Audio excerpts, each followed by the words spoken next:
মায়াপুর বলতেই সর্বপ্রথম যে ছবিটি চোখে ভাসে তা হল ইস্কন মন্দির, যার আসল নাম চন্দ্রোদয় মন্দির। দেশ দেশান্তর থেকে পর্যটকেরা আসেন কেবলমাত্র এই মন্দিরটির টানে।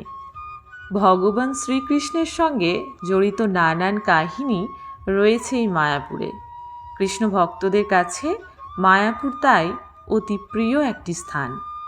সম্প্রতি ইস্কনের নির্মীয়মান নতুন মন্দিরের মাথায় স্থাপিত হয়েছে একটি বিশাল আকার চক্র।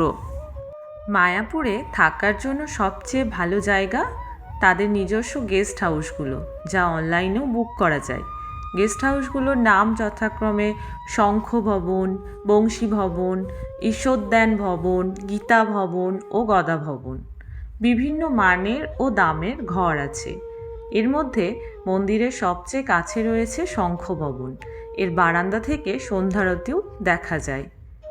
বয়স্ক মানুষ সঙ্গে থাকলে গদা ভবনের একতলায় খাবার জায়গা হওয়ার দরুন এখানে থাকাই সুবিধা। ইস্কন মন্দির প্রাঙ্গণেই অবশ্য দ্রষ্টব্য স্থান রয়েছে অনেক। মূল চন্দ্রোদয় মন্দির দিয়ে শুরু করে এক এক করে ঘুরে সব কটা দেখতে পারেন। এছাড়াও সাইট সিইং হিসাবে দেখে আসতে পারেন রাধা ও শ্যামকুণ্ডু, মহাপ্রভুর জন্মস্থান, মহাপ্রভুর মাসির বাড়ি এবং নবদ্বীপ শহরের উল্লেখযোগ্য মন্দিরগুলো। আর ওখানে গেলে ক্ষীর দই অবশ্যই খাবেন। মায়াপুর আসলে যেটাতে স্বাচ্ছন্দ্য বোধ করে, গাড়ি, ট্রেন বা বাস বা বাইক যে কোনোভাবেই আসা যায়। বাইকে করে গেলেও কোনো অসুবিধার মধ্যে পড়তে হয় না, কারণ মায়াপুর ঘাটে খুব সুন্দর নৌকার মাধ্যমে গাড়ি পারাপারের ব্যবস্থাপনা আছে।